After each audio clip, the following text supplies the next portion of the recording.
Mga kababayan, magandang umaga, magandang gabi, magandang hapon, Luzon, Visayas at Mindanao.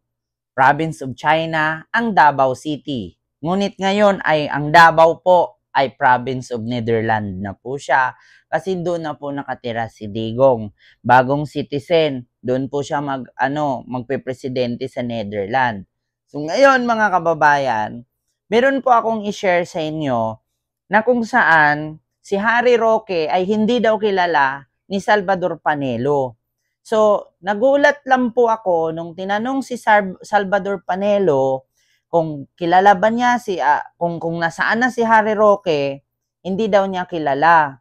So mga kababayan, maniniwala po ba kayo na si Salvador Panelo ay ulyani na or sadyang ayaw niya lang talagang sabihin or ayaw niyang bigkasin yung pangalan ni Roque kasi may kaso? Ganyan po ba talaga ang mga DDS? Kapag may kasama silang may kaso o may problema, itatanggi na? Sana all, tanggihan. Laglaga na ba to? Pakinggan ninyo ha. Attorney Medio, yung asang po si Senator Pato de la Rosa ngayon. How about Harry Roque po? Wala na, hindi ko kilala yun. Mit J-Lo? Die kenne ich nicht. Hala, bakit ganun? Nasaan daw si Senator Pato de la Rosa? Hindi niya alam. Tapos nung tinanong, nasaan si Harry Roque? Oh, di ko kilala yun. Ulyani na yata si Salvador Panelo, mga kababayan. Totoo ba to? Attorney, taking this opportunity Ito para pa, matanong lang po kayo kasi may mga kumakalat po online, di ko po alam kung totoo ito o hindi. At mas maganda na po na ito po ay ma-address po ninyo. Meron daw po ba kayong hindi pagkakaunawaan ni Attorney Harry Roque? Kasi meron pong nakita po dun, tinanong daw po kayo kung sino si Harry Roque, about Harry Roque, and you said, who is he? Hindi daw kilala. Oh, tinatanong din kita. Ano po? Tinatanong din na Tinatanong din kita. Ito ba yun? Sino daw yun? Alright, I think that sticks 1,000. Ano po ba nangyari? Baka naman po pwede nyo i-share. Hindi ko nga kilala. Paano? Hala. Kasama po kayo sa gobyerno ni President Duterte 6 years ago. Hindi mo natin. Lahat ng mga nandiyan sa YouTube. Kilala mo yung what? Magkasama kayo sa cabinet meeting everyday, halos everyday. Attorney naman. Sa magkakakilala sa'yo. What happened there? Di ba? The plane that goes Oh. comment muna, ha? Oh, ayan o, no comment daw o.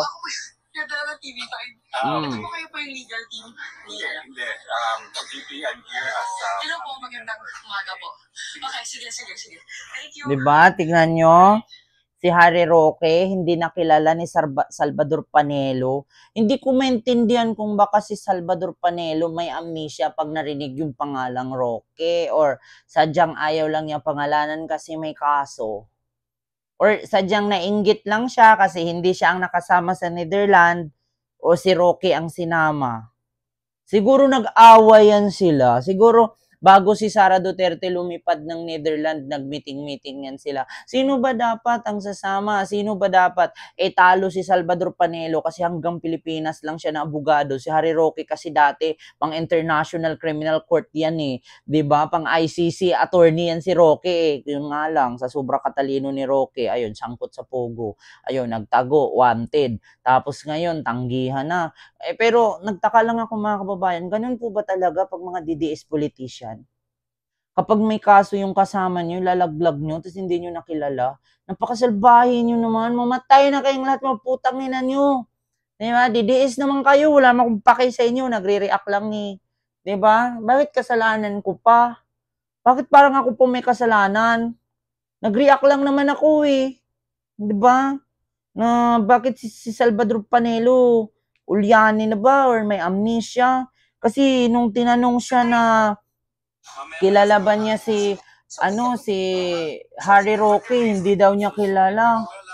'Di ba? Thank you so much. Ayan o. Panelo, and good luck with the petition for habeas corpus. No, good luck to this government because what it is doing may be the start of its fall. Ano daw? Kung ano daw ginawa ng government, umpisa daw ng pagbagsak. Putang ina, Panelo. Kayo yung bumagsak. Yung idol mo nakulong. Si Harry Roque nga tinanggi mo eh. Araw-araw naman kayo magkakasama dati sa gabinete ni Duterte. Ganyan ang sakit ng mga DDS politician. Kapag kaibigan nila, kapag kasama nila noon, nakagawa ng krimen, nakagawa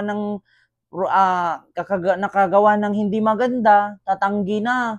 Ala, si Salvador Panelo, siguro nung kasama sila ni Roque, wala siyang gamit shades. Tapos ngayon, naka-shades na, hindi na niya kilala si Roque. Alam niyo po, hindi sila bubuhat ng sariling bangko, pero ako lang po yung Pilipino na admitted doon sa tinatawag na list of councils ng ICC. Kami po. Kaya pala. Kaya pala mga kababayan. Si Harry Roque lang pala ang bukod tanging Pilipino na kami po yung mga abogado na pwedeng humarap sa ICC. So, siguro kaya nagagalit si Salvador Panelo kasi hindi siya applicable. Kaya pala nayayabangan kay Roque.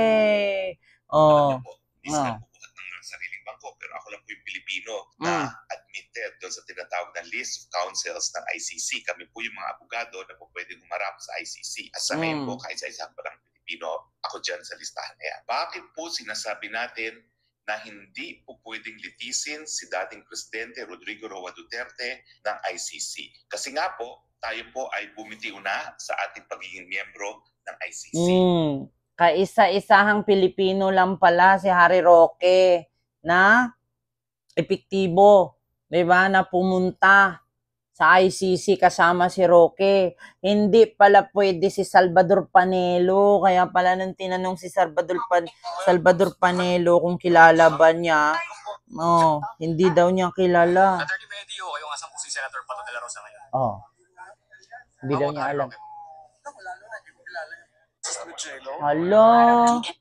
Kaya daw hindi daw niya alam si Bato kung nasaan. Tapos nung pagdating kay Harry Roque, ay mas lalong hindi ko kilala yun. Hala! Nagtanggihan na sila. Laglagan na. Ramdam ko yung pagkadismaya ni Salvador Panelo. Kasi kanya-kanyang pasikat yan sila kay Digong eh. Si Salvador Panelo, isang dating legal counsel ni Digong. Tapos ending yung TRO, hindi magawa-gawa. Buti pa si Harry Roque, kahit nagtago, nakakapuntang Netherlands. Kaya siguro sabi ni Salvador Panelo, di ko kilala yun. Sino ba yun? Kilala mo ba yun? Laglaga na. Nangangamoy balingbingan na to. Naku, wala ng pag-asa. To.